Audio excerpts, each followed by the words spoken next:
start with this, you're going to want to email me and say, Robin, I started keeping a gratitude journal, and by the end of the first week, I could not believe the difference in my life.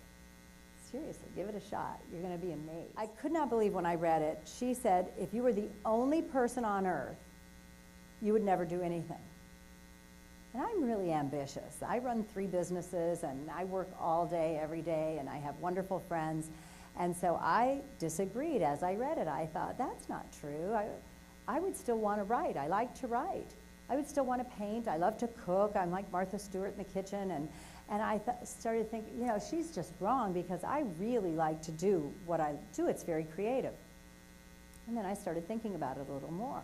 Where is the joy in those tasks that I do? It comes from sharing with everybody afterwards. Why would I write a book if no one's going to read it? Why would I produce a movie if no one's going to watch it? Why would I make a great meal? Well, sometimes I make a great meal when I'm the only one who's going to eat it.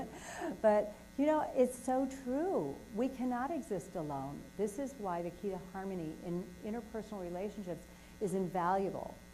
We are all connected, and when we realize that without you, there would be no reason for me to be me.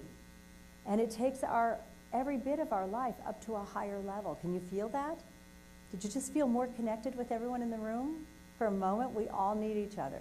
So it's a wonderful point. You've heard Napoleon Hill say, what the mind can conceive and believe it can achieve. This is what we're talking about with the key of faith. Whether you want to be a writer or a singer, or maybe you want to work in the healthcare field, maybe you want to own a fitness facility, or sell diets to people, work at Jenny Craig or someplace like that, help people get healthy, or maybe just be in a great relationship, faith is what will take you there. You can't imagine doing something that you don't have the talent to do it, to get there. Believe that. And as you take smaller steps, you build your confidence, and pretty soon you're going to take bigger steps and bigger steps. Yeah, I didn't just resign from my 20 years in selling advertising and make a movie. I worked my way up with little steps along the way, and you can do that too. And then you have the key of empathy. This is so important that we understand. Did you ever see someone like die trying to help someone else? That's on the news all the time when they're rescuing people from the river or from a flood.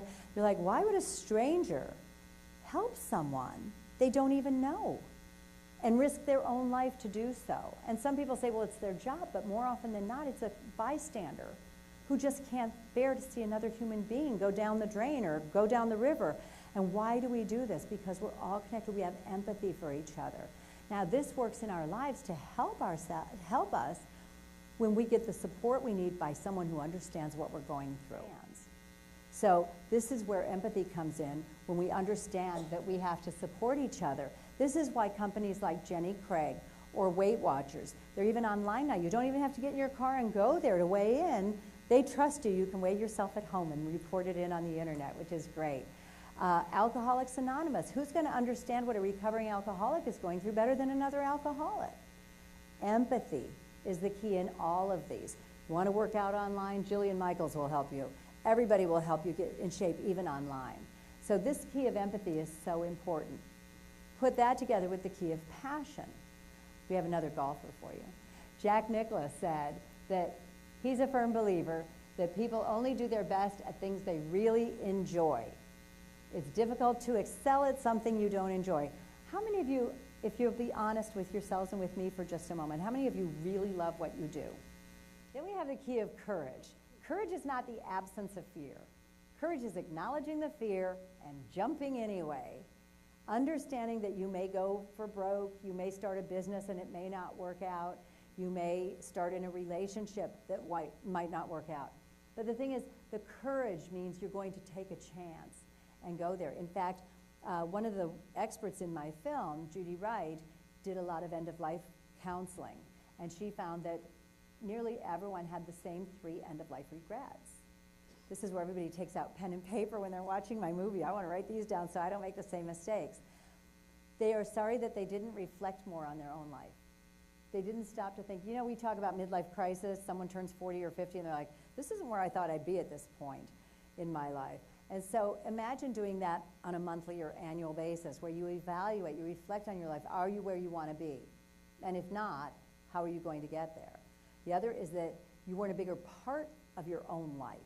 You kind of, sat on the sofa and watched reruns, or you didn't get out there and really say yes to all the opportunities. And of course, you're all here tonight, so you're a bunch of yes sayers. I like that.